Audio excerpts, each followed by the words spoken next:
Isang magandang balita po, magpapatupad ng bawas singil ang Meralco ngayong Burr months. Bunso dito ng bumabang generation charge noong nakarang buwan. Ang detalye sa ulat ni Waywaya Macalma. Ibinaba ngayong buwan ang singil sa kuryente. Ito ang magandang balitang hatid ng Manila Electric Company o Meralco sa kanilang mga consumers ngayong Burr months. Ito na ang ika-6 na beses na nagtapya sa singil ng kuryente ang Meralco na itong Mayo sa taong ito.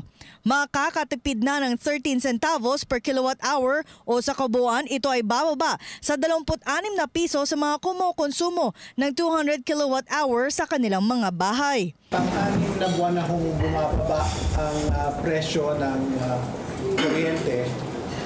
For this month, it's 13 centavos per kilowatt hour. And cumulative is already at 2 pesos and 26 centavos per kilowatt hour mula nung bumaba ito ng 70 centavos nung May. Ito ho ay siguro pinakamababa ng rate ng kuryente simula pa kung kukumpara pa natin noong Enero ng taong 2010. Isa sa naging dahilan sa pagbaba ng presyo ng kuryente ay dahil sa generation charge na bumaba ng 14 cents per kilowatt hour noong isang buwan.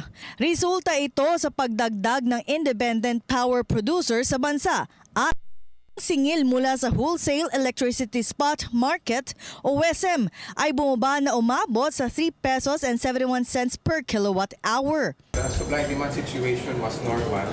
While there were state plans that went scheduled and forced outages, even with them out, reserve levels in the grid was still comfortable. There were no instances of yellow or red alerts that were called by NDCP, and there was sufficient reserves throughout the supply.